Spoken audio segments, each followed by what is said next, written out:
If you are in the wilderness now, do you have enough skills to protect yourself? Next, let's talk about 6 survival tips that almost every outdoors person should know. 1. Make an insulated shelter. When we spend the nights outdoors, we are susceptible to hypothermia. To protect yourself from this harm, you need to learn to build an effective shelter. And you need to seize the key points below.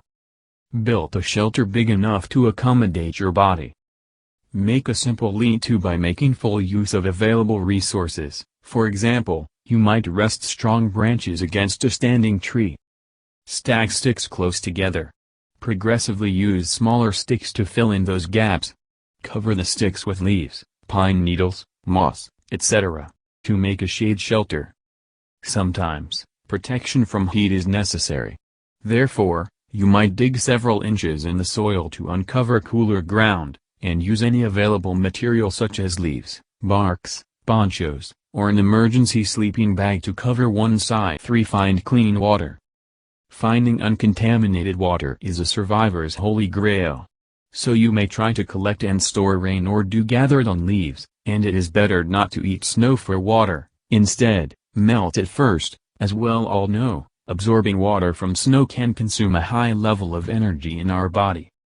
Sometimes, you should manage to find other implicit water sources. In particular, certain plants can give you a hint that water sources are nearby. For example, when cattails, willows, or cottonwoods are identified somewhere, you might try to dig a seep hole that can reach moisture, then collect water in the hole.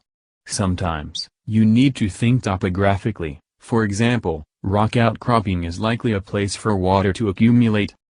By the way, you had better not drink unboiled water outdoors. Boiling water for some minutes is the safest way to kill pathogens. 4. Light a fire. The methods of starting a fire should be practiced prior to when they are urgently needed. Keep a lighter and some matches in a waterproof container. Use the magnesium fire starter stick. Shave some magnesium filings off the stick, then strike the flint rod to create a spark and ignite those filings. You can use a battery to create a spark. You can ignite gum wraps, wires or steel wools by attaching them to connect a battery's positive and negative terminals. By the way, a 9-volt battery works best. 5. Make a spear. With a spear, you are more likely to catch a fish or other small animals.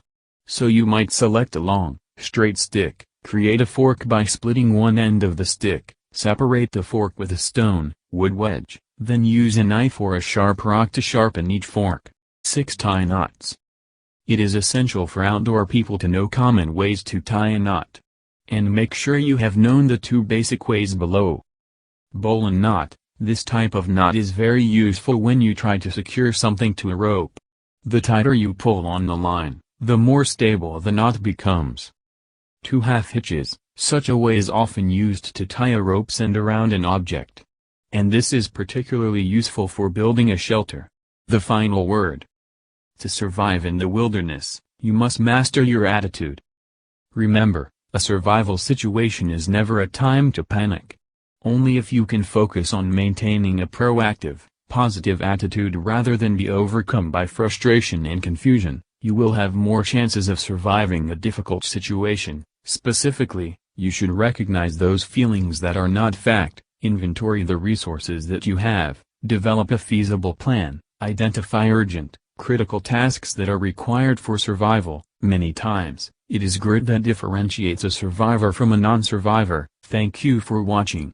For more survival tips and assistance, you might click the links below to go on watching or reading.